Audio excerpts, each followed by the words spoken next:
Bismillahirrahmanirrahim. Assalamualaikum warahmatullahi wabarakatuh.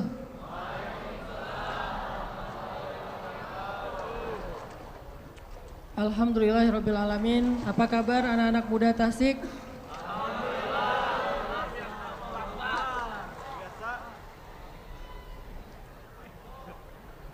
Ya. Ya, pertama-tama saya pengen ngucapin puji syukur kepada Allah Subhanahu wa taala. Ya, boleh deh foto-foto dulu. Ada ya? Puji syukur kepada Allah Subhanahu wa taala yang udah ngasih kita nikmat malam ini kita bisa ngumpul di Masjid Agung Tasik ini bareng-bareng anak muda semuanya dari berbagai macam komunitas dan hobi.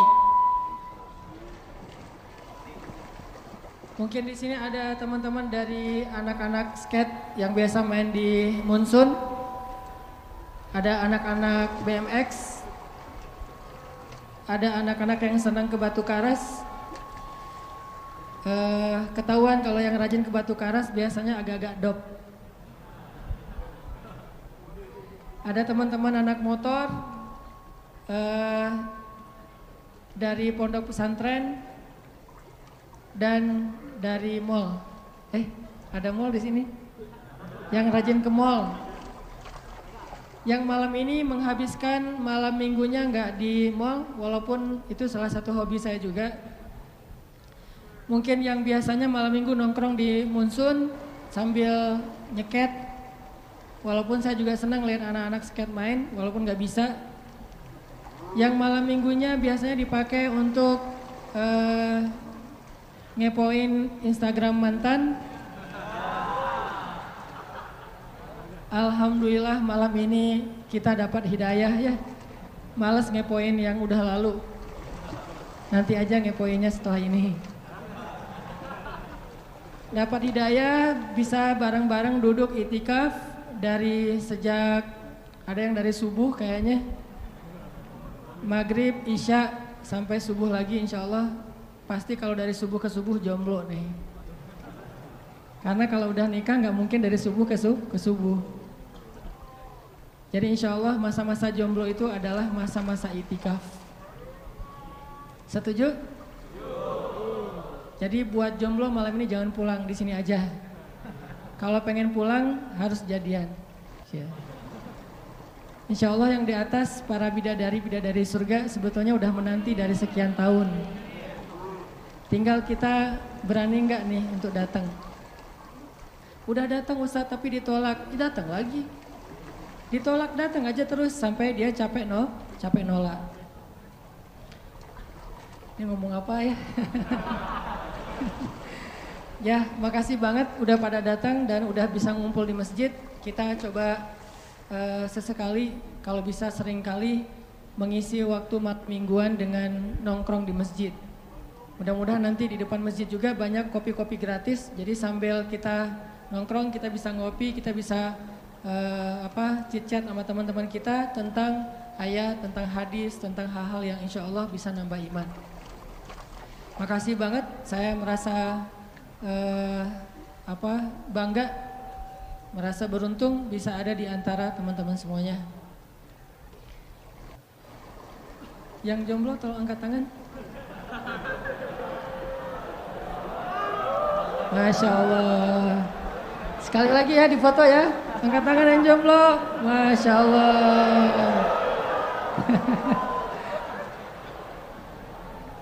Yang udah bosan jomblo.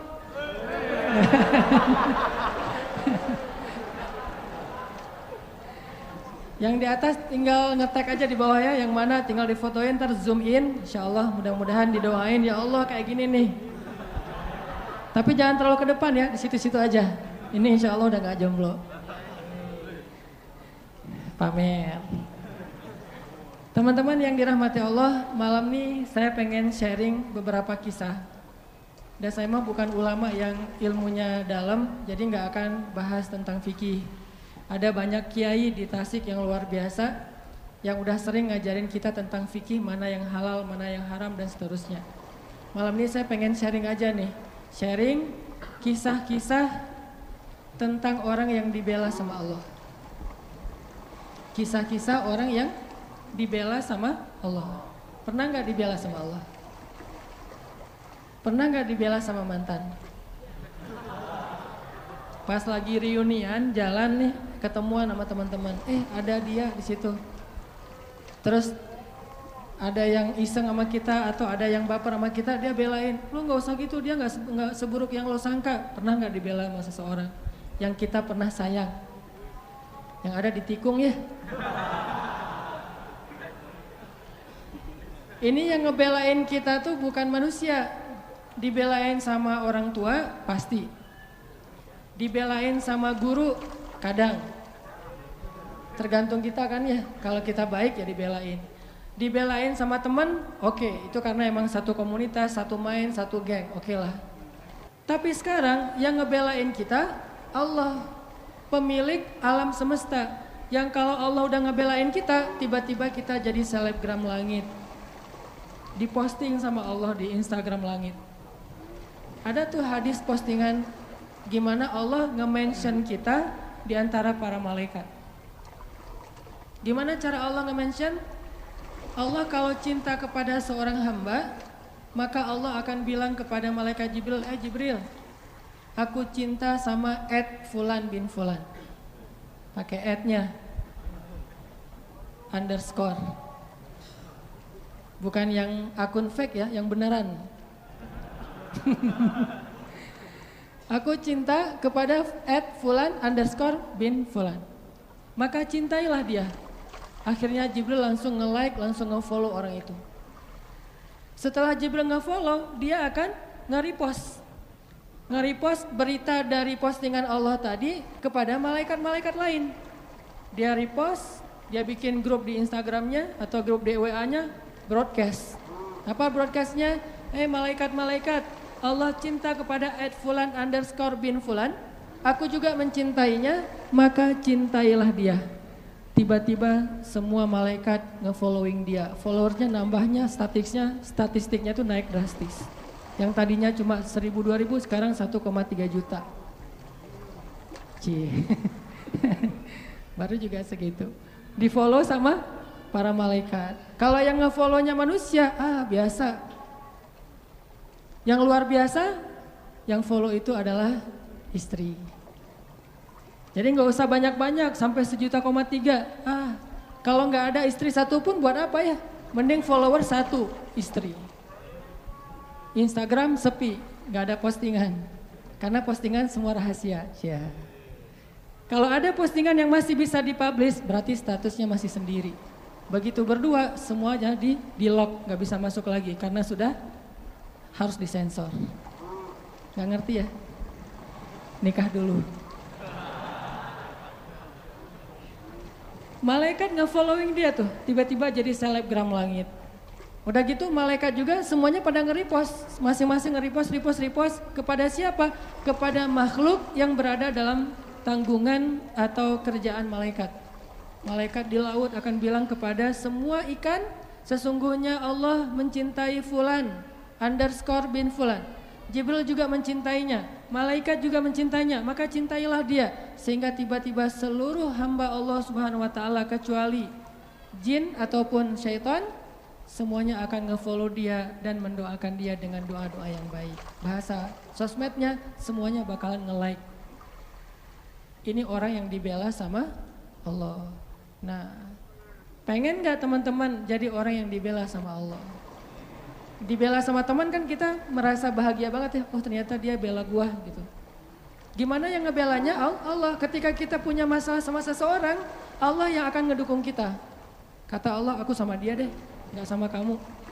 Kita datang ke calon mertua, kita bilang, Pak, Assalamualaikum, Waalaikumsalam. Saya pengen menyampaikan niat baik. Oh ya, ada apa dek? Saya pengen menyempurnakan agama. Gimana? Saya pengen nikah. Oh bagus itu dek, dengan anak bapak. Nah itu kurang bagus dek.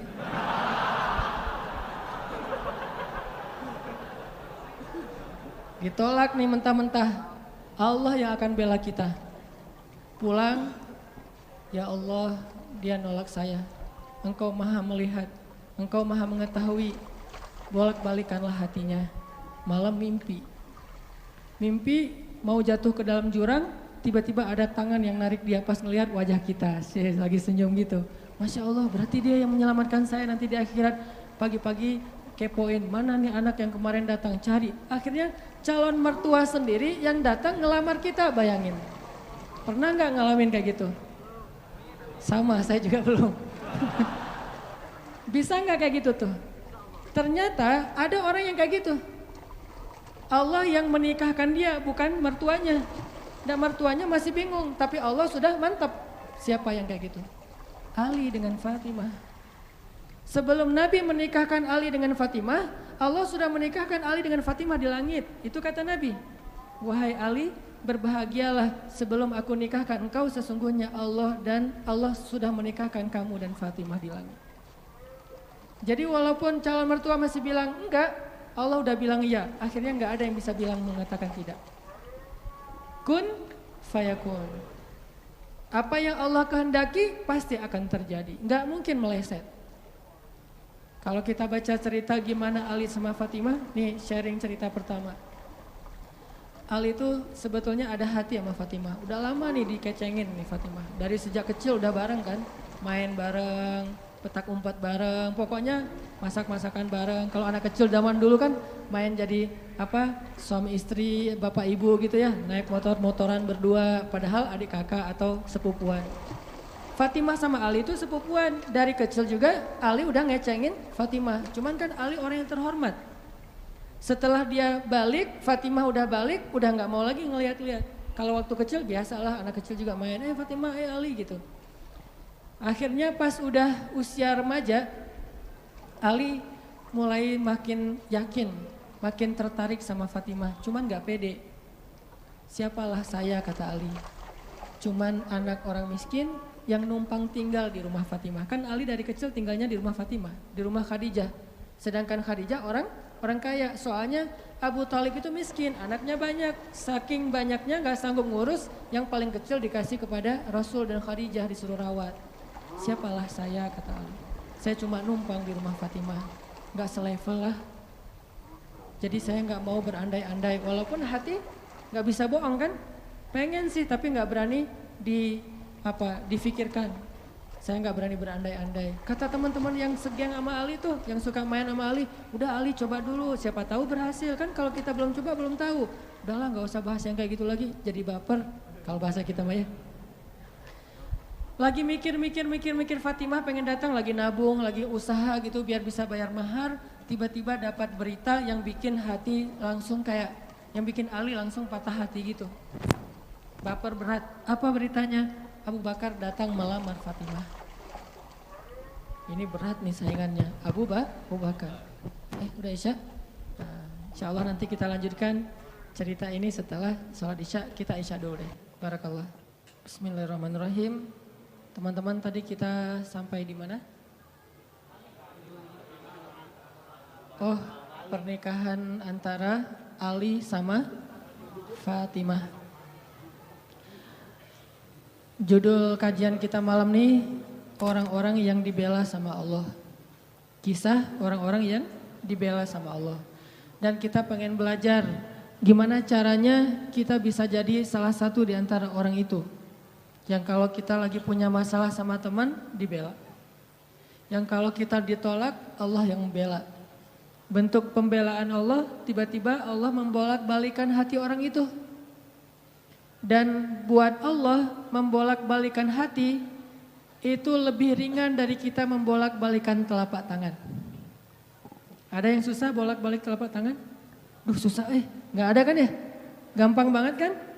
Segampang itulah, bahkan lebih dari itu buat Allah untuk yuqallibul qulub, membolak-balikan hati. Buat teman-teman ya yang di sebelah selatan masjid, mohon bersabar, jangan memaksa masuk supaya semuanya nyaman. Kan ayatnya berlapang-lapanglah dalam majelis. Jadi berikan tempat untuk orang yang sudah masuk duluan, mudah-mudahan yang di luar dapat pahala lebih karena bersusah payah untuk datang dan ternyata jauh di mata. Enggak, blunder. Aneh. Oke, lanjut. Lupa Buat Allah membolak-balikan hati itu lebih gampang dari kita ngebolak-balikin tangan kita. Gampang banget nih.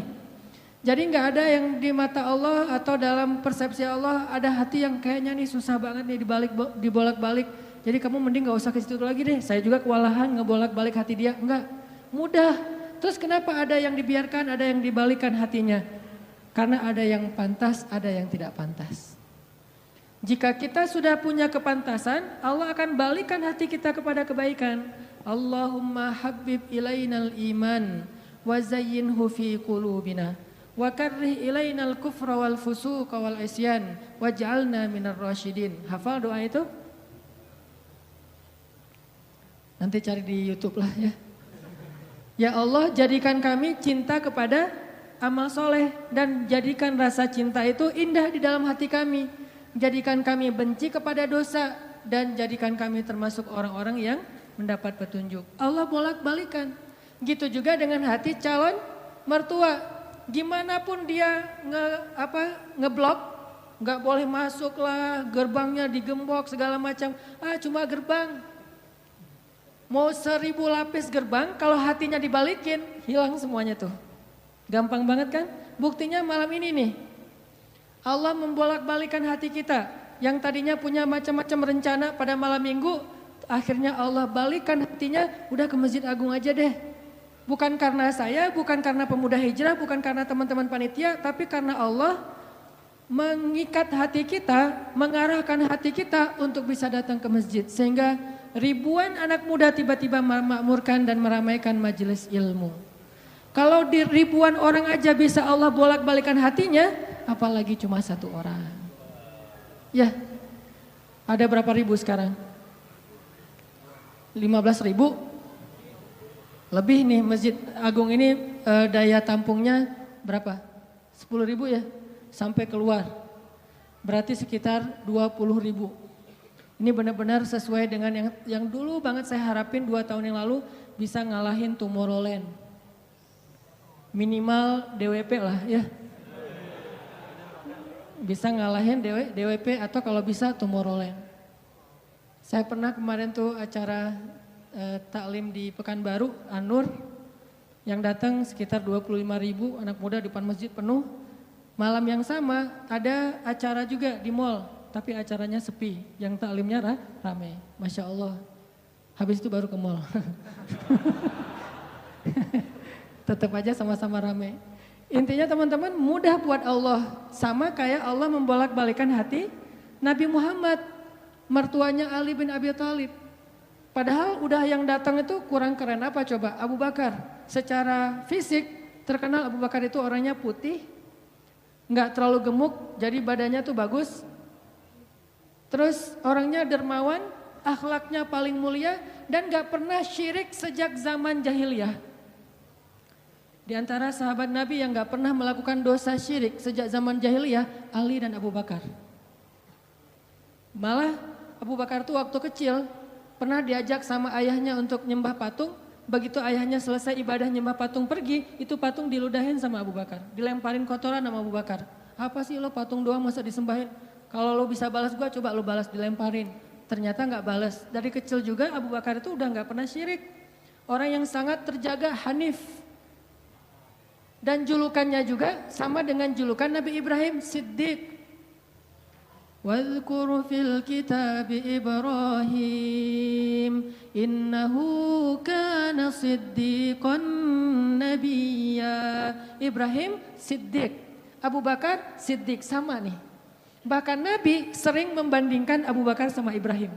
Engkau wahai Abu Bakar seperti Ibrahim. Engkau wahai Umar seperti Musa. Ya iyalah Umar ya. Musa kan gak sengaja noel orang langsung meninggal kan ya. Melihat Bani Israel agak ramai gitu, lagi mau gelut sama orang Kipti. Karena Musa kasihan kepada Bani Israel yang lemah, akhirnya dia cuma Cuma ditakol dikit lah si orang Kipti ini teh. Cuma apaan sih lo? Meninggal. Belum diginiin, baru gini doang coba. Jadi kalau dulu ada ultimate fight, kayaknya Musa tuh juara bertahan tuh. Nah kalau di zaman Nabi, orang kayak Musa, Umar. Jawara, Quraisy. Kalau ada yang macam-macam sama Umar, lo berani sama gue. Nih lo lihat nih. Nggak ada yang berani sama Umar. Kalau lo pengen istri lo jadi janda, anak lo jadi yatim, lo tunggu gue di belakang gedung itu. Gedung, bukit. Nggak ada gedung dulu teh. Nggak ada yang berani nungguin Umar. Lancar aja tuh hijrahnya. Artinya Abu Bakar tuh sering dibandingkan kayak Ibrahim. Terus dengan Nabi akrab banget tuh Abu Bakar. Jadi kayak soulmate-an berdua tuh. Belum dapat risalah Islam juga, Nabi itu kalau jalan sama Abu Bakar jalan yuk kemana? Ngopi kalau bahasa kita teh. Ngopi sama Abu Bakar berdua. Dari zaman sebelum Islam juga Nabi itu dalam tanda petik udah sering ngopinya sama Abu Bakar. Coba enak gak nolak teman ngopi kita? Agak susah kan dia ngajak kemana, gak enak kan nolaknya, ya udah gue datang gitu. Ali ngerasa, wah nih yang datang nih saingan berat nih. Pernah bersaing dengan orang kayak gini? Pernah, cuman sering kalah. Gak ada saingan juga masih ditolak ya, apalagi ada saingan. Nah itu mah saya banget bukan teman-teman. Udah biasa ditolak, pada akhirnya diterima juga. Karena saya gak mau menyerah. Datang Abu Bakar, mau ngelamar Fatimah. Ali pas tahu berita itu, ya udahlah berarti pupus harapan. Hashtagnya berhenti aja.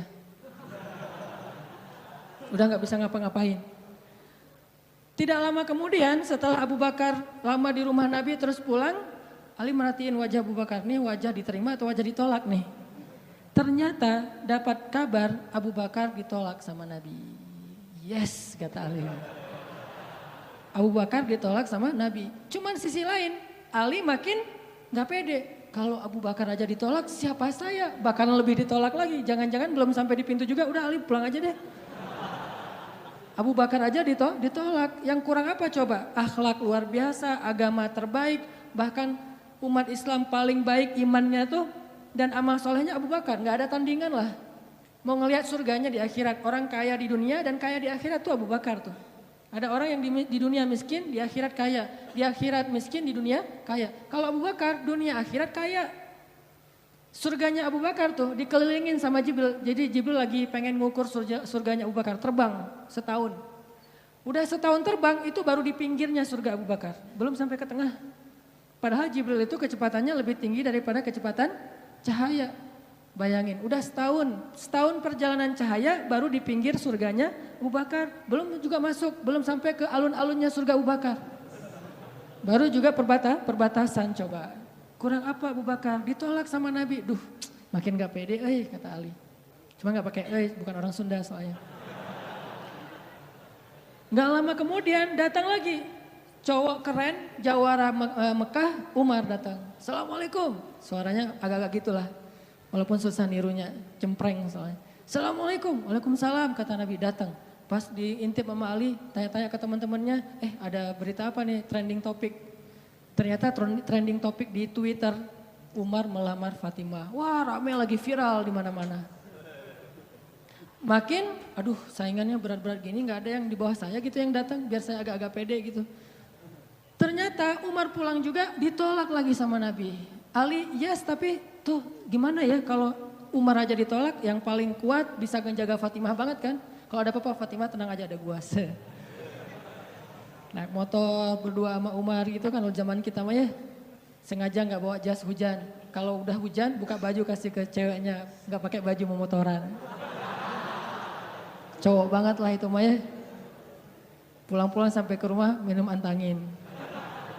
Umar tuh jawarannya. Nabi kan pasti tenang banget ngasih anak ke orang kayak Umar. Keluar dia singa, di dalam dia kucing Anggora. Maksudnya apa? Dia tuh gak pernah kasar sama istrinya. Walaupun dia keras kepada musuhnya. Kalau dimarahin istrinya, diem aja. Udah selesai dimarahin, udah. Ya udah pergi. Nyari teman. Mau curhat habis dimarahin istri. Pergi ke rumah Nabi. Pas di depan rumah Nabi kedengaran dari dalam, Nabi juga lagi dimarahin istrinya. Nabi juga diam aja. Ini teladan orang-orang soleh. Jadi yang keren tuh bukan yang gampang marahin istri, tapi yang gampang dimarahin istri. Setuju yang di atas? Cowok keren itu bukan yang gampang marahin istri, tapi yang gampang dimarahin istri. Bah, ya mah. Di dalam rumah tuh, ya mah. Di luar, apa lo? Tuh cowok keren tuh. Pas Nabi keluar, ada Umar. Ya Rasulullah, Umar gak mau ngebahas, gak mau komen lah. Daripada komentar di blog kan. Diam aja deh gitu. Udah selesai jalan sama Umar. Umar nanya, ya Rasul saya tadi habis dimarahin istri. Mau ngajak Rasul ngopi, curhat. Nabi juga lagi dimarahin. Kata Nabi, bagaimanapun dialah yang mengurus rumah. Dia yang mengurus aku, keluargaku. Nabi nyebutin kebaikan-kebaikan istri. Gak mau nyebutin, dasar emang perempuan emang kayak gitu ya. Saya tuh Nabi loh, masa Nabi dimarahin? Kamu paham gak sih perasaan aku? Gitu. Enggak, Nabi gak ngomong kayak gitu. Nabi cuma membicarakan kebaikan istrinya. Umar yang datang ditolak. Akhirnya Ali udahlah, mau kayak gini mah kayaknya udah gak mungkin deh. Abu Bakar ditolak, Umar ditolak, berarti ada standar di atas mereka berdua. Yang kaya raya ditolak, yang paling eksis berpengaruh, jawara ditolak. Ya saya gak punya dua-duanya. Masih kecil soalnya, nanti kalau dia udah dewasa, Ali emang jawara juga tuh. Malah gladiatornya Nabi kan. Ketika orang gak berani menantang seorang musuh, Ali yang berani. Saya Rasulullah, Ali itu. Akhirnya Ali diam-diam aja, udah gak mau ngebahas lagi tentang Fatimah. Udah aja tutup bab tentang Fatimah. Sekarang yang lain aja deh. Tapi teman-temannya ngegojlokin terus. Ali. Kalau bahasa kita jomblo gitu. Dibully terus. Ustadz posting bully. Teman ngomong ngebully. Pokoknya bully nasional aja. Karena dibully-bully terus, akhirnya Ali memberanikan diri. Ya udah datang deh bertamu. Pokoknya malam ini diterima, ditolak. Walaupun kemungkinan besar ditolak, saya harus datang dulu nih sama Nabi. Beraniin diri, gak usah majang mikir. Datang. Assalamualaikum, waalaikumsalam. Ali masuk. Nabi kan senang banget sama Ali ya. Kesayangan Nabi banget lah pokoknya Ali itu. Duduk, ada apa Ali? Enggak, cuma pengen silaturahim. Enggak ngomong apa-apa coba. Cuma pengen silaturahim. Nabi sehat, mau diambil air hangat. Wah pokoknya gitu-gitu aja. Ali ada apa? Enggak ada apa-apa ya Rasulullah. Cuma kangen aja pengen duduk sama Nabi. Kayak gitu aja terus. Lama-lama Nabi kan paham. Dan Allah yang kasih wahyu. Ali, kamu gimana sama Fatimah? Langsung Fatimah. Kebayang gak sih perasaan kita tuh sama orang yang kita kayak udah ngeklik banget, udah habis-habisan, pokoknya kalau gak dia saya mending gak usah nikah deh, gitu ya. Kalau gak dia mending saya jomblo aja seumur hidup. Kalau gak dia mending saya bunuh diri aja. Udah gitu bunuh dirinya gak mati lagi kesangkut di tiang listrik. Ali itu udah hatinya tuh udah kena banget sama Fatimah dan itu karena Allah yang mengikat hati mereka berdua. Pas Nabi bilang gitu, Ali langsung curhat. Ya Rasul, ya saya pengen, tapi saya gak punya apa-apa. Kata Rasul, kamu punya apa? Saya di rumah tuh cuma punya 3 barang. 1 pedang, 1 onta, 1 baju besi. Gak punya emas, gak punya apapun. Kata Nabi, kalau pedang kamu butuh untuk berperang. Onta kamu butuh untuk mengangkut air. Ya udah deh baju besi aja, bawa ke sini baju besinya untuk jadi mahar buat Fatimah. Beneran Rasul baju besi? Itu bajunya besi loh Rasulullah, bukan yang tangan kayak gitu apa cincin. Gak apa-apa kata Rasulullah. Keluar Ali, Allahu Akbar, Allahu Akbar. Orang-orang pada heboh, langsung muncul lagi trending topik hashtag Ali diterima. Coba, kata Nabi, wahai Ali, bergembiralah, berbahagialah. Sesungguhnya sebelum aku menerima kamu, Allah sudah menikahkan kamu dengan Fatimah di langit. Ini orang yang dibela sama Allah. Apa rahasianya? Oke, cerita kedua. Orang yang dibela sama Allah namanya Hafsah. Siapa Hafsah? Anaknya Umar. Hafsah itu artinya singa betina. Jadi bapaknya singa jantan, anaknya singa betina, sama-sama luar biasa nih. Hafsah istri Nabi, salah satu di antara istri Nabi yang solehah. Suatu hari nggak tahu gimana ceritanya, ada masalah antara Nabi dengan Hafsah. Ini nggak dibahas di dalam teks hadis apa masalahnya dan kita nggak usah kepo ya. Pokoknya ada masalah aja antara Nabi dengan Hafsah, sehingga Nabi terpaksa menceraikan Hafsah. Diceraikan Hafsah secara baik-baik, lalu Hafsah disuruh kembali, diantar kembali ke rumah orang tuanya kepada Umar bin Khattab. Baru aja Nabi pulang, Allah mengutus Jibril. Jibril datangin Muhammad. Jibril turun mengatakan, ya Rasulullah, wahai Nabi Muhammad, rujuklah Hafsah. Sesungguhnya Hafsah adalah istrimu di dunia dan istrimu di surga. Coba bayangin. Nabi nih yang menceraikan Hafsah, tapi Allah dan Jibril ngebelain Hafsah. Berarti Allah ngebelain banget nih cewek. Cewek gimana sih kok dibelain banget sama Allah, begitu suaminya emosi, tiba-tiba gak sengaja ngomongin, ya udah kita jalan sendiri-sendiri aja. Allah yang ngasih pertolongan, Allah yang ngebelain si cewek ini. Sehingga Allah mengutus Jibril, langsung turun Jibril buru-buru kepada Nabi Muhammad sebelum masa iddah Hafsah selesai. Lalu Jibril mengatakan, rujuklah Hafsah. Sesungguhnya dia istrimu di dunia dan istrimu di surga. Akhirnya Nabi pun merujuk Hafsah. Apakah Hafsah marah-marah kepada Nabi Muhammad? Enggak. Apakah Hafsah mengutus Umar? Kan ayah tuh jawara, udah datengin dong Rasulullah tuh mencarain saya enak aja. Enggak. Enggak mengandalkan makhluk sama sekali. Hafsah cuma gini, ya Allah, saya yang salah bukan Rasulullah. Tapi saya tidak bisa hidup tanpa Rasulullah. Dia adalah cinta sejati saya. Allah langsung, ya benar Hafsah, udah gua turunin sih. Jibril turun. Jibril turun nih coba. Ya Rasulullah, rujuk Hafsah, dirujuk. Apa rahasia orang cewek sekeren Hafsah sampai dibelain dari langit ketika dia bercerai sama suaminya? Kisah yang ketiga. Cewek juga dibelain sama Allah sampai turun ayat. Kalau tadi 2 cerita tidak turun ayat, cuman ilham atau wahyu dalam bentuk isyarat. Kalau sekarang sampai turun ayat loh. Yang ada di dalam surat Curhat. Teman-teman tahu surat Curhat?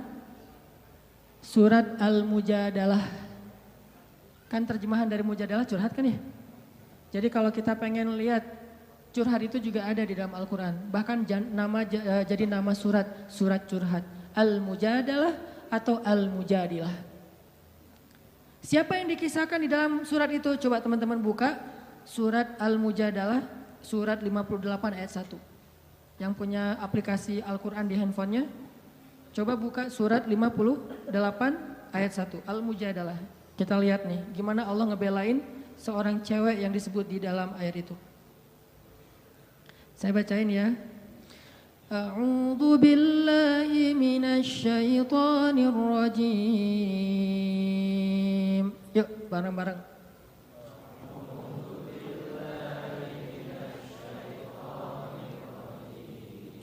Bismillahirrahmanirrahim.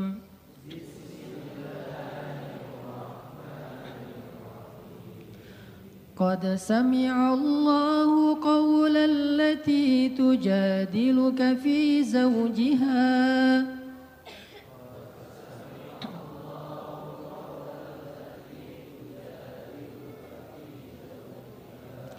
وتشتكي إلى الله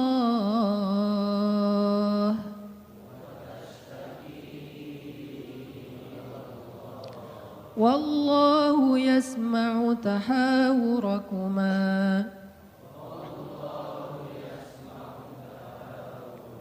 إن الله سميع بصير.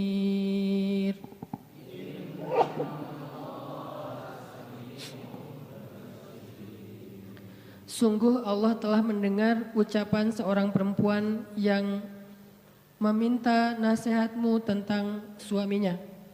Dan dia curhat kepada Allah. Dan Allah mendengar percakapan kalian berdua.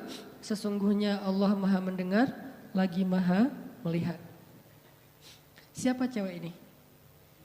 Namanya Khawlah bintu Sa'labah. Namanya Khawlah. Catat tuh. Biar kita kalau ngegosip, gosipnya tentang sahabat. Siapa istri Nabi ini gosip ya? Tapi gosip yang benar. Siapa istri Nabi yang pintar masak?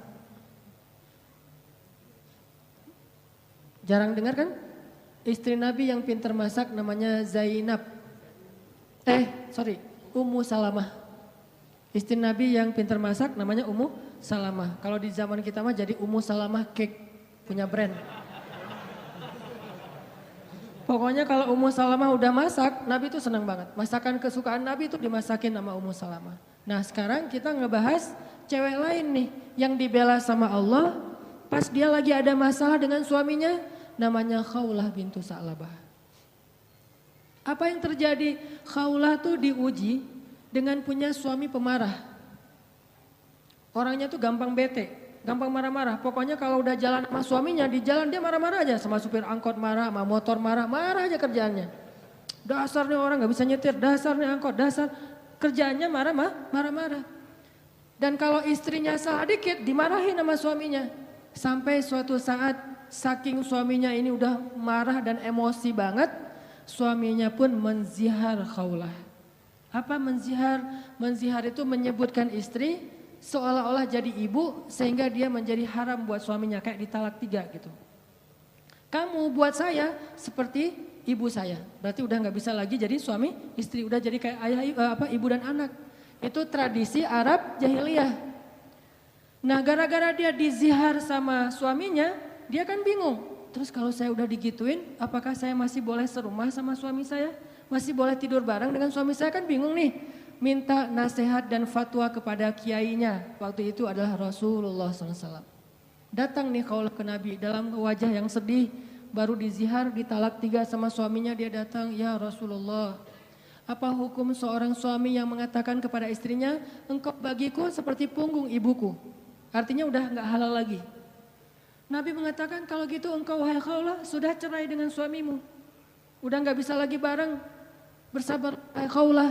Akhirnya Khawlah pun pulang dalam keadaan sedih, dia curhat kepada Allah, ya Allah, memang suami saya itu banyak salahnya, memang suami saya itu pemarah, tetapi dialah cinta pertama saya, coba, ketulusan cinta cewek.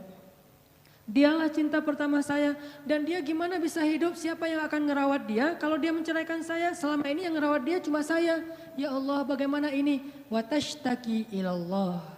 Minta nasihat kepada manusia tapi curhat kepada Allah, itu ayatnya tuh. Tujadi luka watashtaki ilallah. Dia minta fatwanya kepada kamu Muhammad tapi curhatnya kepada Allah. Jangan terlalu sering curhat kepada manusia. Bahaya. Apalagi dua-duanya masih jomblo. Kita curhat ke teman kita, gue lagi kecengin cewek nih. Kayaknya soleha banget, hafal juz 30. Oh gitu? Ya. Anak mana? Ya sekampus sama kita, namanya si Fulan dan seterusnya disebutin, identitasnya, CV-nya udah lengkap. Ternyata dia duluan yang maju. Ditikung di tengah jalan, kan itu berat banget ya. Gara-gara apa? Kok dia tahu tentang cewek itu? Gara-gara curhat kita. Allah tidak pernah menikung hambanya. Hamba sesama hamba saling menikung. Muncullah adegan nanti datang di acara wedding mantan. Udah gitu nyanyi kayak gitu yang baper-baperan gitu ya. Nangis berjamaah. Ini karena sering curhat kepada manusia. Manusia juga kadang-kadang nyebelin. Kita curhatnya sedikit baru opening, dia udah balas curhat lebih banyak lagi. Gue habis diputusin, caranya gak enak lagi tuh. Gimana gak enak? Dia cuma ngomong gini, kita jadi adik kakak aja ya. Kan berat banget buat gue. Oh gitu, lu masih mending, gue lebih parah dari itu. Cerita dia tuh, akhirnya dia yang curhat sama kita. Itu ke manusia. Kalau ke Allah nggak gitu. Allah Maha Sami'un, Maha mendengar. Arti Sami'un itu nggak pernah lelah mendengar. Itu arti Sami. Nggak pernah lelah mendengar. Kita curhat semalam suntuk juga, Allah tetap sayang sama kita. Udah ya, kelamaan curhat kamu, yang lain hamba-hambaku masih banyak tuh. Nggak ada kayak gitu. Makin kita lama curhat sama Allah, makin Allah sayang sama kita. Makin kita lama curhat kepada manusia, makin dia sebel sama kita. Bayangin kita telepon teman kita. Baru juga 10 menit, maaf ya udah lowbat, maaf ya gue harus ngangkat jemuran, maaf ya dan seterusnya. Manusia, tapi Allah Sami'un, Maha mendengar. Arti Maha mendengar ini, Allah tuh gak pernah bosan ngedengerin curhat hambanya. Jadi bukan hanya dia ambil dari angle Allah Maha mendengar segala ucapan kita, bukan cuma itu angle-nya. Ambil angle-angle yang motivasi. Ternyata Allah itu gak pernah bosan, gak pernah capek ngedengerin curhat kita. Jadi kalau kita pengen curhat yang panjang, yang gak akan pernah dicuekin. Kadang-kadang kita curhat lewat telepon ke teman kita, di loudspeaker dia ngapain gitu ya. Kok gak ada suara dia, kok diam-diam aja. Kamu dengar kan? Dari jauh dia langsung lari, iya dengar, terus pergi lagi. Kita ngomong sendiri, teleponnya ditaruh di atas bantal, dia pergi. Itu manusia, Allah enggak. Wa idza sa'alaka ibadi anni fa inni qarib. Kalau kita tanya ke Allah pengen curhat, Allah bukan menjauh. Apa-apa, sini, dekat. Allah malah mendekat kepada kita. Apa? Wahai hambaku ada apa? Kalau teman kita menjauh, kalau Allah mendekat coba. Sami'un qaribun. Orangnya tuh qarib. Kalau bahasa kita karib, akrab orangnya. Bukan orangnya, zatnya. Allah itu zatnya akrab. Asik gitu. Nggak bakalan nyebelin. Allah gitu banget sih, saya udah capek-capek curhat semalaman ternyata nggak didengar. Nggak, sami'un. Curhat ke Allah. Begitu Khawlah curhat ke Allah, akhirnya Allah turunkan ayat ini. Sesungguhnya Allah sudah mendengar dan melihat percakapan kalian berdua. Maka sesungguhnya zihar itu perbuatan dosa. Maka tetapi bisa untuk dianulir. Gimana menganulir zihar? Nanti dijelasin di ayat-ayat berikutnya. Allah marahin suaminya, Allah menasehati Rasulullah sehingga akhirnya Rasulullah memanggil kembali Khawlah, Khawlah kesini dong. Datang Khawlah, ada apa ya Rasulullah? Allah telah mendengar percakapan kita wahai Khawlah. Allah mendengar percakapan Rasul dengan Khawlah dan disebutin percakapannya sehingga kemudian Allah mengatakan sesungguhnya perbuatan zihar itu adalah dosa besar. Dimarahin tuh suaminya sama Allah. Allah sendiri yang marahin suaminya. Gimana kok ada cewek yang dibela banget sama Allah sampai suaminya dimarahin Allah ketika menyakiti dia. Ini seseorang yang luar biasa, sesuatu banget nih. Bisa nggak kita jadi cewek-cewek yang seperti Khawlah di zaman now? Ya. Bisa nggak tuh? Dibelain sama Allah. Begitu kita ada masalah sama teman kita, dia menghina kita, mencela kita, Allah yang ngebelain kita. Mungkin gak akan turun wahyu lagi karena wahyu sudah terputus sejak Rasulullah wafat. Tapi Allah punya banyak cara membela hambanya, bukan cuma dengan wahyu. Apa rahasia Khawlah jadi orang sekeren ini? Sehingga ketika suatu hari Umar bin Khattab udah jadi presiden kedua, Amirul Mukminin julukannya.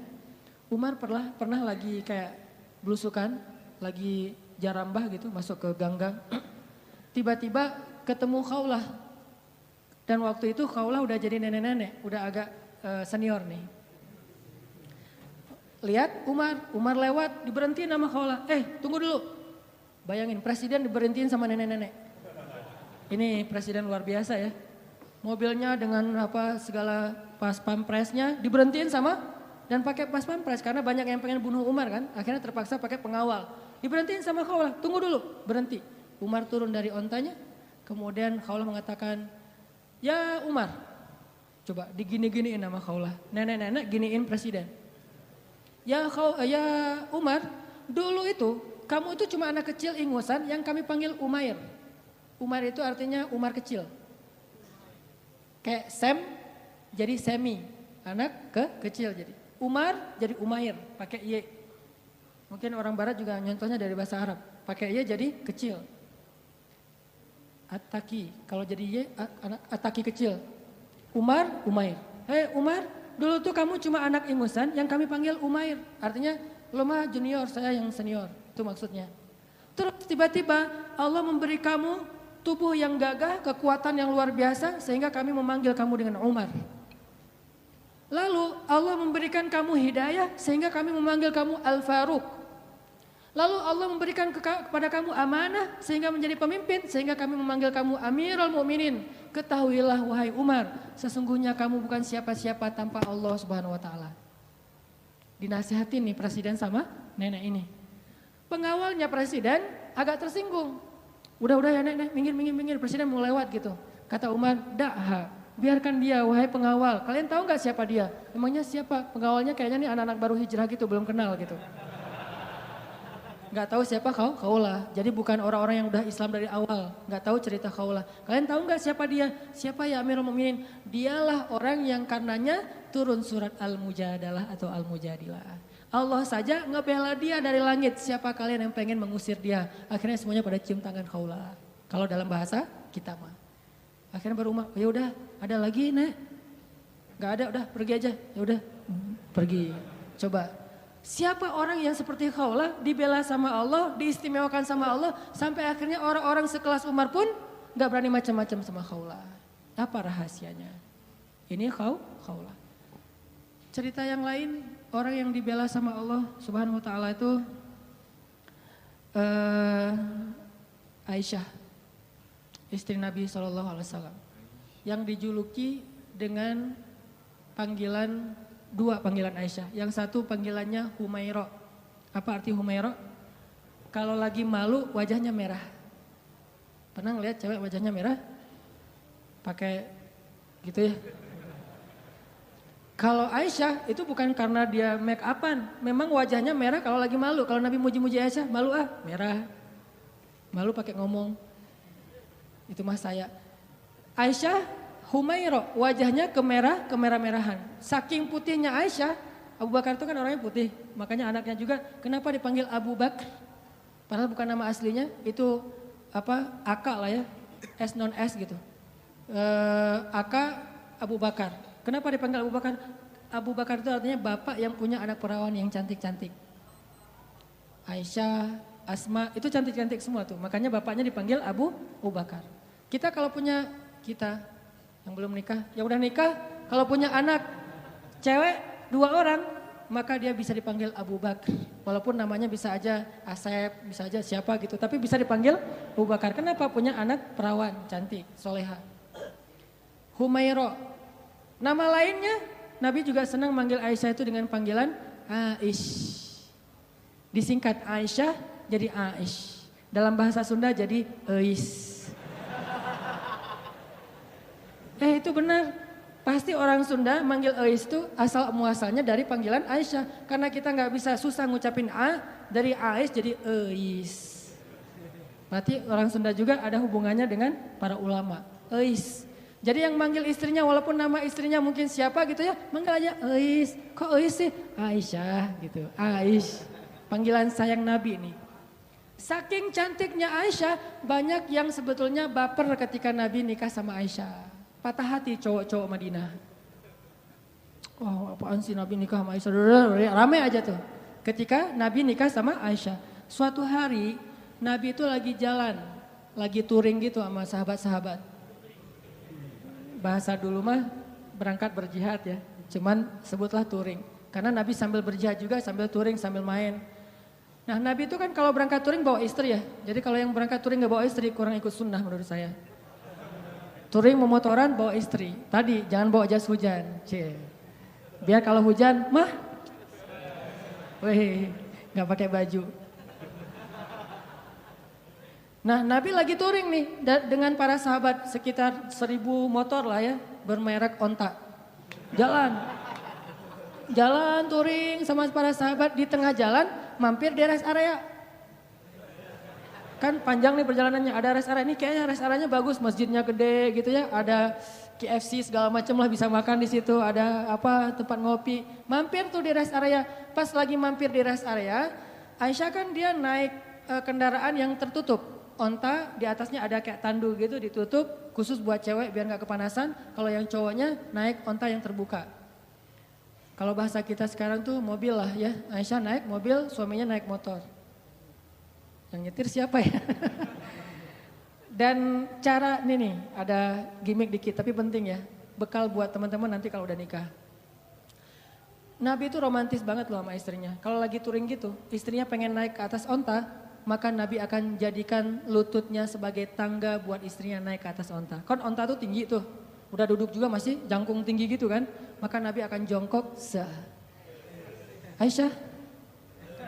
Akhirnya Aisyah nginjak lutut Nabi, dipegang sama tangan Nabi, dinaikkan ke atas onta. Tuh cowok banget tuh. Makanya kalau kita pengen naikin istri kita ke atas motor, walaupun motornya bebek ya, gak masalah lah. Motor bebek, udah diceperin lagi tuh, rendah gitu ya. Mah, apaan sih Pak, bisa sendiri kali gitu. Pengen ikut sunnah malah gagal. Jadi sunnah Nabi itu banyak yang seru-seru loh, keren-keren. Baca aja sirah dia, jangan cuma baca hadis teks ya. Baca juga sih sirah, banyak banget sunnah Nabi yang keren-keren, romantis. Touring nih, berhenti di rest area. Aisyah punya kendaraan sendiri. Pas lagi berhenti di rest area, Aisyah pengen ke belakang. Karena di rest area itu ada toilet segala macam, ada ikhwan, ada akhwat. Aisyah pergi ke belakang. Waktu itu Aisyah pakai kalung yang diberikan oleh ibunya, kalung hadiah pernikahan. Cuman centelannya itu udah agak-agak longgar gitu. Pas lagi ke belakang, balik, baru sadar pas dipegang di dadanya, oh kalung saya jatuh hilang. Akhirnya minta izin ke Nabi, ya Rasulullah, kalung saya jatuh dari cari-cari dari tadi nggak nemu, tolong cariin dong. Akhirnya Nabi pun nyari, nggak nemu, mengerahkan para sahabat nyari. Sampai akhirnya nemu pas udah malam.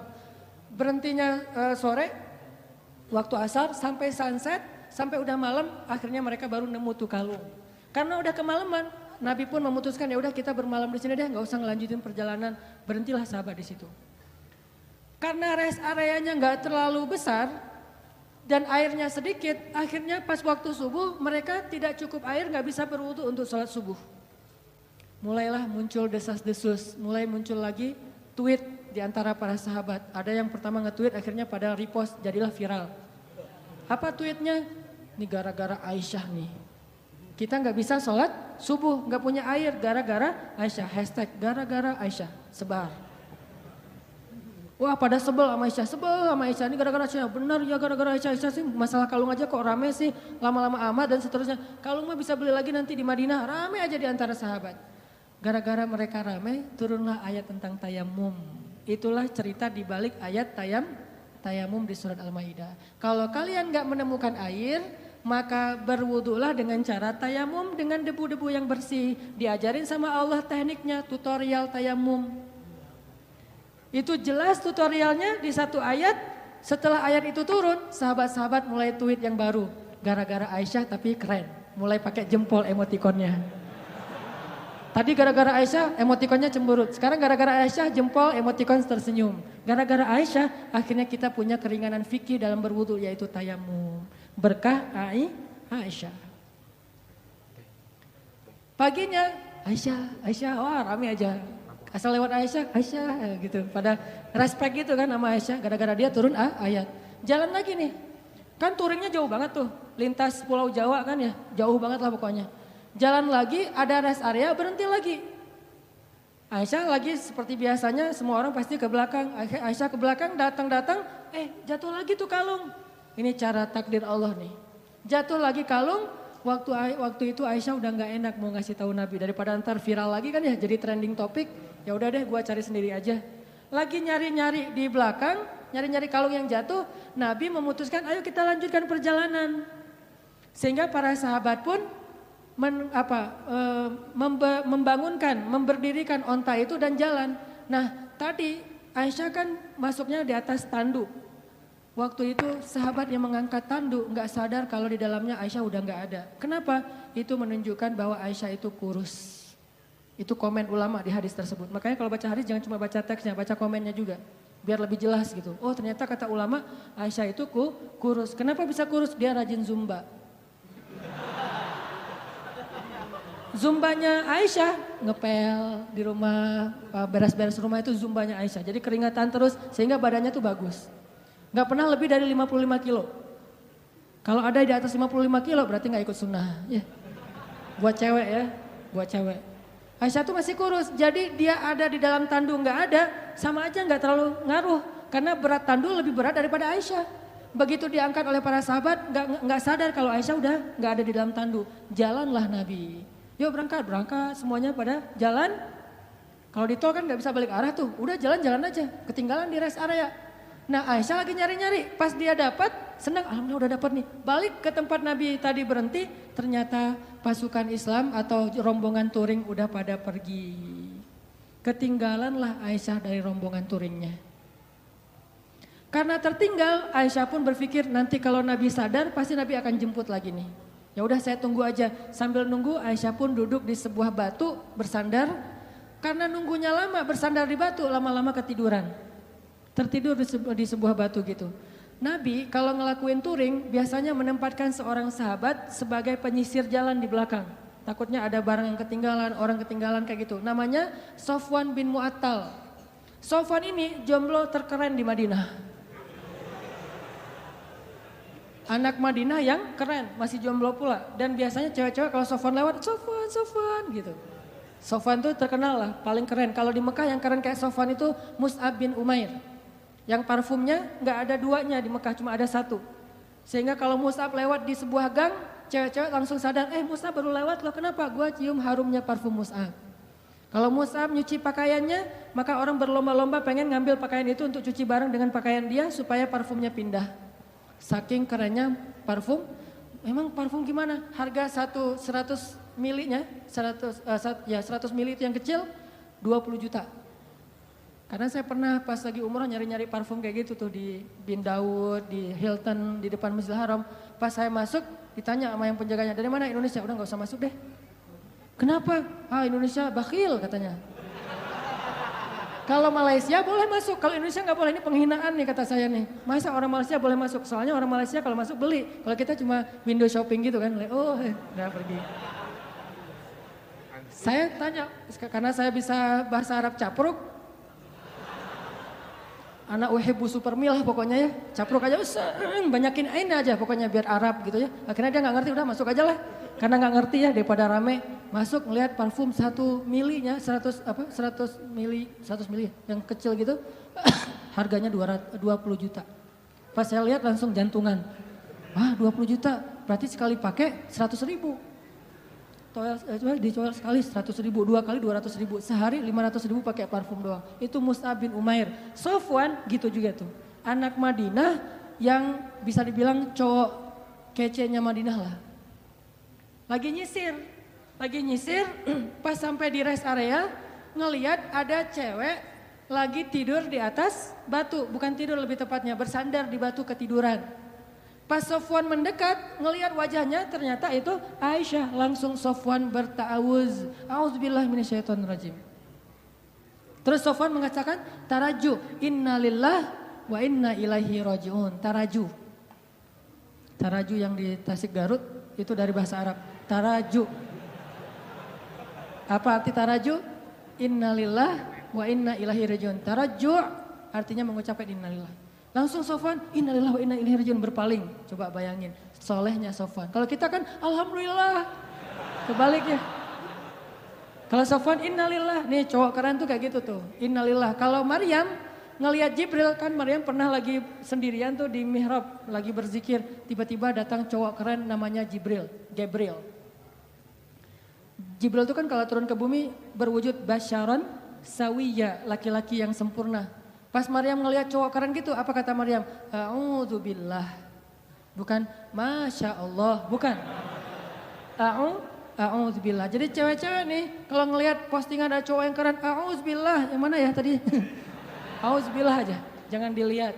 Yang cowok-cowoknya ada yang cewek keren, innalillah wa inna ilaihi rajiun. Jadi kalau cewek-cewek nanti di luar dengerin ada yang tarajo, berarti ada yang keren tuh. Mana.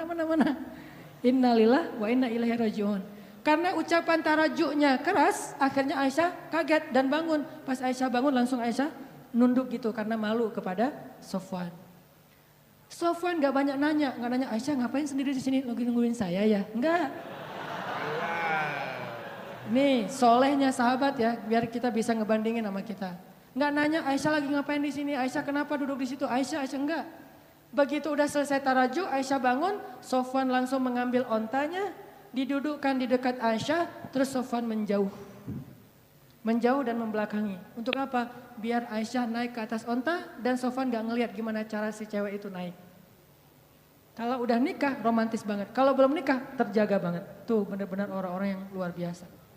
Belum nikah dia menjauh, gua gak pengen lihat gimana cara Aisyah naik di atas motor, kan naiknya cewek di atas motor apalagi boncengan pas pulang sekolah kan agak sesuatu ya.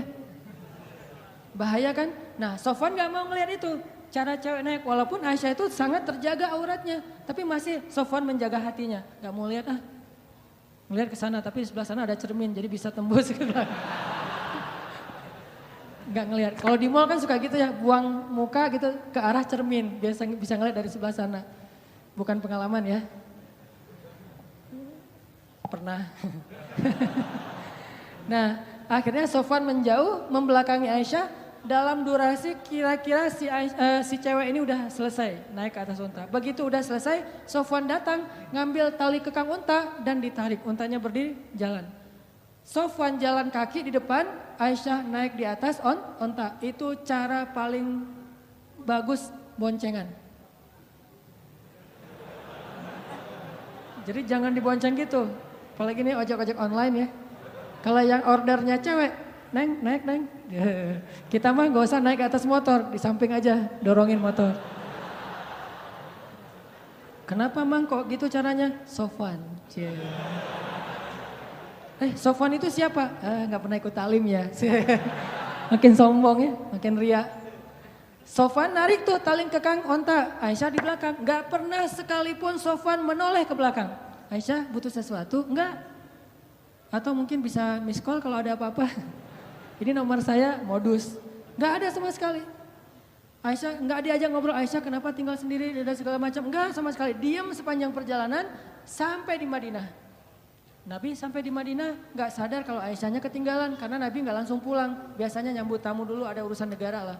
Nah lama baru dari belakang Aisyah dengan Sofwan muncul. Di Madinah waktu itu kebenaran orang-orang Yahudi lagi nongkrong di gerbang. Karena salah satu hobi orang Yahudi itu nongkrong di jalan. Senang banget nongkrong di jalan tuh. Nongkrong gitu-gitu ya di jalan.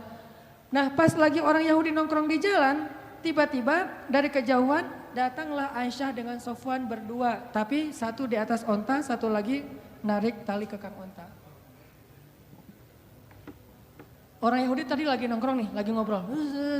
Datanglah Aisyah sama Sofwan, begitu mereka ngelihat Sofwan dan Aisyah langsung sepi. Diam semua orang Yahudi, diam aja.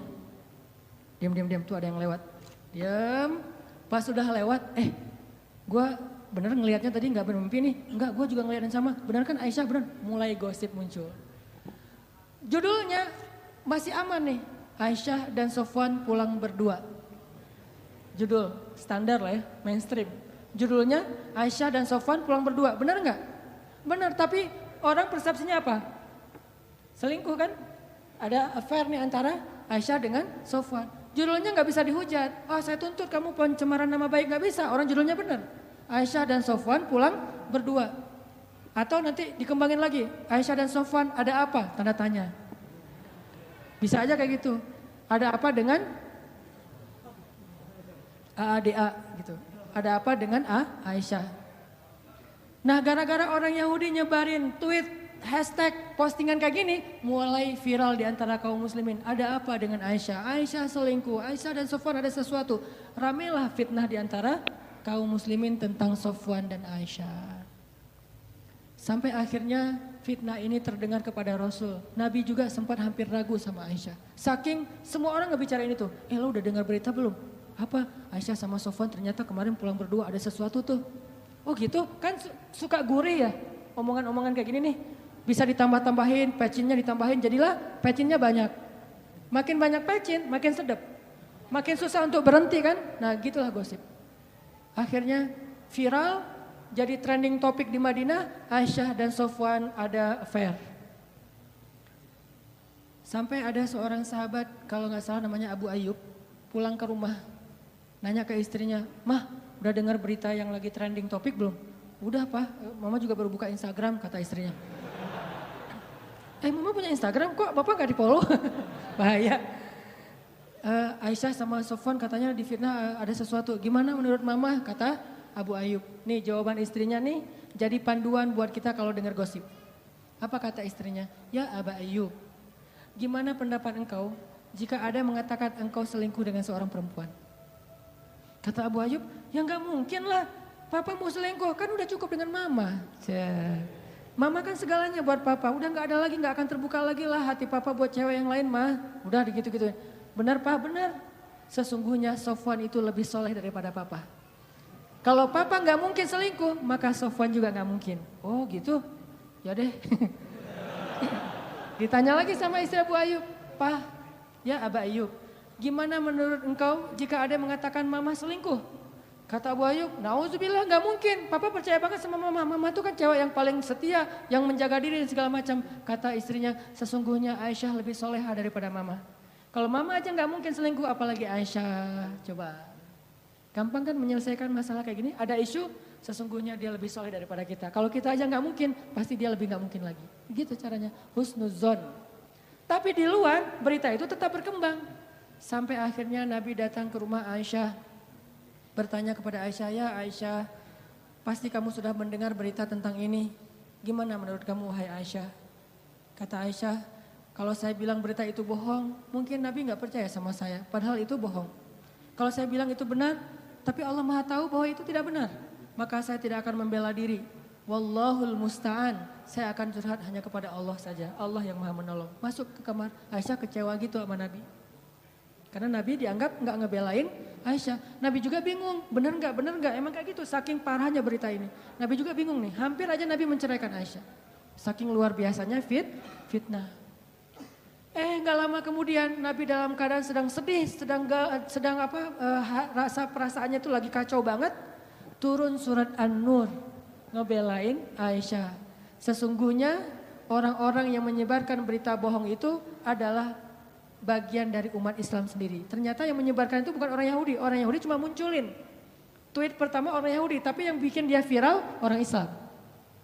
Mungkin postingan pertama bukan dari orang Islam, dari luar. Sengaja pengen bikin masalah. Yang bikin itu jadi fitnah, kita sendiri nge-repost sembarangan.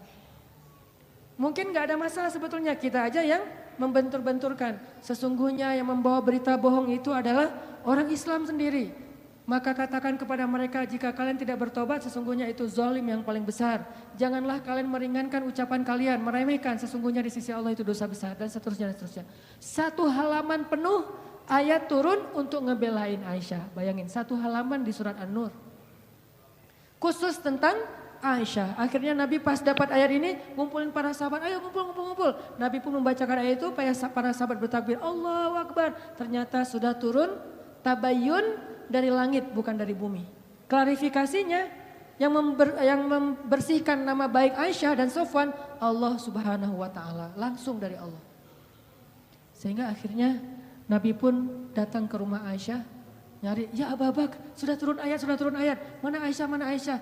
Aisyah disuruh keluar oleh Abu Bakar. Ketika Aisyah udah keluar, Rasulullah mengatakan, ya Aisyah, berbahagialah. Allah sudah turunkan ayat yang membela kamu, bahwa sesungguhnya itu semuanya berita bohong. Aisyah pun masuk lagi ke kamar dalam keadaan ngambek. Abu Bakar masuk ke dalam, Aisyah, kenapa masih ngambek sama Rasulullah? Udah ucapin terima kasih sama Nabi. Kata Aisyah, enak aja, ngapain saya minta terima kasih ke Rasulullah, kan yang bela saya Allah. Udah biarin aja orang itu, kata Aisyah. Coba, apakah Rasulullah marah? Enggak. Kata Abu Bakar, ya Rasulullah, Aisyah lagi ngambek, gak mau ketemu. Ya udah gak apa-apa, memang Aisyah pantas untuk melakukannya. Nabi pun pergi. Biarkan Aisyah menyelesaikan, merecovery dulu perasaannya. Selang beberapa hari Nabi datang lagi, udah normal lagi. Orang dibela sama Allah sampai turun ayat satu halaman, kok bisa kayak gitu? Apa rahasianya? Terakhir, satu lagi kisah gimana Allah ngebelain hamba yang Allah cintai, yaitu sekelompok sahabat miskin. Kalau dalam bahasa orang Arab disebut aradhil qaum atau sufaha. Wa idza qila lahum aminu kama amanan nas qalu anu'minu kama amanas sufaha. Apa itu sufaha? Orang miskin, orang biasa, budak, orang yang tidak punya pengaruh di kota Mekah. Nabi lagi nongkrong nih sama orang miskin. Di antaranya ada Bilal, ada Khabbab. Tahu Khabbab? Khabbab itu sahabat Nabi yang dibakar hidup-hidup sambil dijadikan kayak kambing guling gitu. Kayak kebab. Itu Khabbab tuh. Mungkin dari situ awal kata ininya dibakar hidup-hidup sampai nanah atau lendir dari kulit Khabbab itu memadamkan api membakarnya. Ini Khabbab. Ketika dia udah di masa Umar suruh Khabbab untuk buka baju dan Umar mengatakan saya belum pernah ngelihat ada orang yang tatonya lebih banyak daripada Khabbab. Tatoan. Tato bekas apa? Bekas dibakar. Kalau kita kan tatonya dibentuk, ini tatonya gara-gara beriman. Jadi kalau ada yang tatoan, sesungguhnya Khabbab lebih keren lagi tatonya. Kenapa ditato? Gara-gara dibakar hidup-hidup sampai seluruh tubuhnya ada bekas bakar. Rusak tubuhnya. Bilal, Khabbab, Ammar bin Yasir, Suhaib bin Amr Ar-Rumi. Beberapa orang sahabat yang miskin. Lagi duduk sama Nabi, lagi nongkrong gitu. Nabi lagi ngajarin ilmu. Lewatlah orang-orang kaya. Ada Suhel, ada Abu Jahal, ada bapaknya Khalid, Walid Al-Mughirah. Orang-orang kaya nih, orang-orang terpandang. Lewat pakai Alphard. Lewat aja. Lagi nongkrong, lewat Alphard. Alphard yang Wildfire yang baru. Berhenti nih, turun orang-orang dari Alphard itu naik kuda onta yang paling mahal. Kenapa saya bilang Alphard? Karena emang harga ontanya seharga Alphard. Kalau kita tahu onta merah, itu harga satu ontanya paling murah 2 miliar. Lebih mahal dari Alphard ya, Ferrari lah atau Porsche. Mobilnya, mobil yang kelas udah keren banget. Turun nih mereka dari onta-onta merah yang mahal-mahal, yang gaya-gaya gitu turun. Ngelihat Nabi lagi nongkrong sama sahabat-sahabat miskin. Mereka mengatakan, ya Muhammad, gimana kami akan beriman kalau setelah beriman nanti kami disuruh duduk bareng dengan orang-orang kayak mereka. Gak bakalan, gak level kata mereka. Terus apa mau kalian? Kalau kamu pengen kami beriman, coba kamu pisahkan tongkrongan kamu dengan kami, dengan kamu dengan mereka. Pokoknya kami gak mau nongkrong bareng sama mereka. Bisa gak? Kata Nabi, bisa. Asal mereka mau duduk mendengarkan ceramah Nabi, nasihat, dakwah. Akhirnya mereka pun duduk, Nabi mengatakan ke sahabat-sahabat yang miskin, kalian boleh minggir dulu enggak ke pojok sana, saya pengen ngobrol dulu sama mereka, gitu coba. Apakah Nabi mengusir atau menghina mereka? Enggak, Nabi hanya berpikir ini kesempatan penting nih. Orang-orang yang berpengaruh mau dengar dakwah Nabi, kapan lagi nih? Nah Nabi ngomong baik-baik, boleh enggak kalian duduk sebelah sana? Mereka pun mengatakan, iya ya Rasulullah, tapi mereka sedih. Digituin sama Nabi, walaupun Nabi nggak punya niat untuk nyakitin mereka, tapi mereka sedih. Ya udah dah kita mah apa atuh gitu ya. Nah, mojok, pas lagi mojok gitu turun ayat. Salah satunya itu ada di dalam surat Al-An'am ayat 52. Nanti teman-teman bisa baca di rumah. Surat Al-An'am ayat 52. Janganlah kamu mengusir orang-orang yang menyembah Allah, yang solih, yang taat kepada Allah hanya gara-gara ingin mengambil hati orang-orang yang sombong. Setelah ayat ini turun, Nabi langsung meninggalkan kelompok orang-orang yang sombong dan balik ke mereka. Nabi minta maaf kepada mereka, datanglah ke sini. Terus Nabi membuka sorbannya, menggelarkan sehingga mereka duduk di atas sorban Nabi SAW. Ini salah satu ayat yang Nabi ditegur selain Abasa, At-Tahrim, Al-Ahzab, Al-Anfal. Kan Nabi banyak ayat yang beliau ditegur ya. Bukan karena melakukan kesalahan, kekeliruan. Bedain antara keliru sama salah. Nabi tidak pernah melakukan kesalahan. Tidak pernah berbuat dosa. Tapi keliru, wajar, manusia. Karena keliru itulah kita belajar. Kalau kita keliru jangan sombong untuk mau memperbaiki. Nabi juga mencontohkan kayak gitu. Nabi pernah sholat, lupa. Harusnya 4 rakaat jadi 2 rakaat. Dan sahabat ikut aja kan. Udah selesai 2 rakaat, salam. Sahabat bingung, akhirnya salam juga. Udah selesai salam, sahabat nanya, Rasul tadi kita sholat model baru ya, kalau bahasa kita. Emang kenapa? 2 rakaat loh Rasul. Masa sih? Benar. Yang lain ditanya, benar Rasul 2 rakaat. Ya udah langsung bangun lagi, lanjutin 2 rakaat. Sehingga jadi contoh fikih buat kita kalau lupa tinggal dilanjutin. Gak ada sahabat yang ngomong katanya Nabi tapi sholat gak khusyuk. Gak ada yang ngomong kayak gitu. Kalau kita kan suka suuzon gitu sama ustadz, sama ulama ya. Katanya ustadz ngajarin khusyuk, tapi dia sendiri sholatnya gak khusyuk. Wajar, manusiawi banget kayak gitu. Karena salahnya ulama justru jadi pelajaran. Benarnya kita gak jadi apa-apa. Ulama salah masih dapat pelajaran, kita benar gak dapat apa-apa. Saya pernah sholat Jeddah, sholat asar. Imamnya syekh gitu, janggotan, bahasa Arab. Dari sana emang semua bahasa Arab. Ngimamin sholat asar. Ternyata lupa tahiyat. Pas udah selesai rakaat kedua enggak tahiyat langsung berdiri. Harusnya kan duduk tahiyat dulu, ini langsung berdiri dari sujud langsung berdiri. Akhirnya makmumnya bingung nih. Terjadilah perbedaan pendapat di antara makmum. Ada mazhab yang tetap duduk, ada yang mazhab yang ikut berdiri. Bingung kita, kamu berdiri, gua duduk aja deh gitu. Dalam sholat jadi pada bingung. Akhirnya pada ada yang subhanallah, digitu-gituin. Imamnya anteng nggak duduk, berdiri tetap. Akhirnya yang duduk juga jadi karena imamnya kekeh nggak mau duduk, akhirnya mereka berdiri. Selesai sholat rame nih, makmum kayak kepedean gitu, merasa lebih khusyuk dari imam kan. Syekh, tadi sholatnya kayaknya kita kurang tadi tuh tahiyat, masa saya nggak ingat, udah ditasbihin nggak ingat juga. Kata Syekh, saya ingat. Cuman ketika kalian bertasbih mengingatkan saya udah sempurna berdiri. Berdiri itu rukun sholat, duduk itu sunnahnya. Tidak boleh yang rukun dikalahkan oleh yang sunnah mengalahkan yang rukun. Kalau saya udah sempurna berdiri, nggak boleh duduk lagi. Kecuali saya baru setengah berdiri, kalian mengatakan subhanallah, saya akan duduk. Oh gitu Syekh, maaf ya Syekh. Ternyata salahnya ulama, pelajaran buat kita. Kita udah benar, nggak jadi apa-apa sama orang lain. Gitu kan ya? Nabi juga pernah melakukan kekeliruan. Dan banyak ayat yang menegur Nabi. Termasuk ayat ini. Kenapa mereka semua dibela oleh Allah? Tadi ada Hafsah, siapa lagi tadi di awal? Ada Ali, ada Khawlah, ada Aisyah, ada Bilal dan teman-temannya. Apa rahasianya mereka dibela sama Allah Subhanahu wa taala? Rahasianya satu, teman-teman. Coba teman-teman buka surat Fussilat, surat 41 ayat 30. Itulah rahasianya.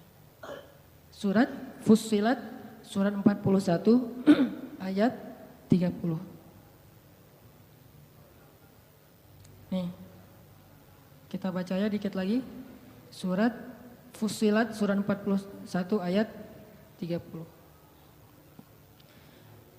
Bismillahirrahmanirrahim. Mangga.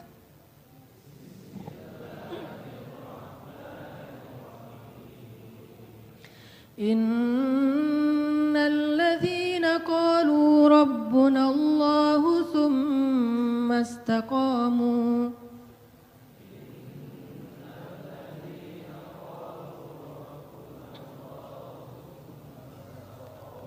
تتنزل عليهم الملائكة ألا تخافوا ولا تحزنوا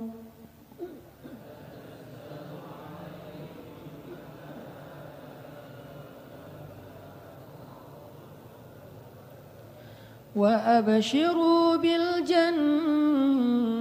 التي كنتم توعدون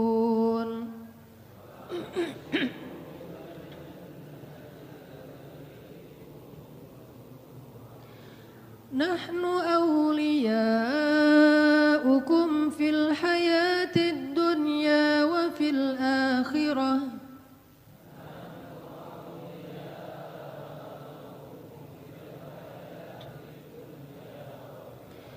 ولكم فيها ما تشتهي أنفسكم ولكم فيها ما تدعون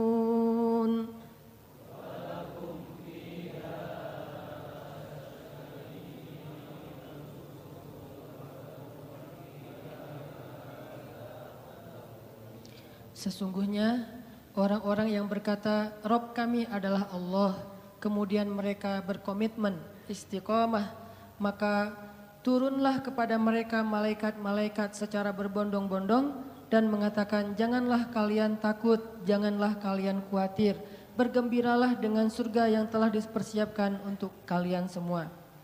Kami adalah pelindung-pelindung bagi kalian dalam kehidupan dunia dan dalam kehidupan akhirat. Di sana di dalam surga ada hal-hal yang kalian sukai dan di sana juga ada apapun yang kalian minta. Ini rahasianya. Istiqomah. Arti istiqomah, satu komitmen, dua konsisten. Sehingga kata Allah, tatanazzalu alaihimul malaikah. Sebagaimana Jibril turun untuk ngebelain Hafsah. Tatanazzalu alaihimul malaikah. Sebagaimana Jibril turun membawa wahyu untuk Aisyah.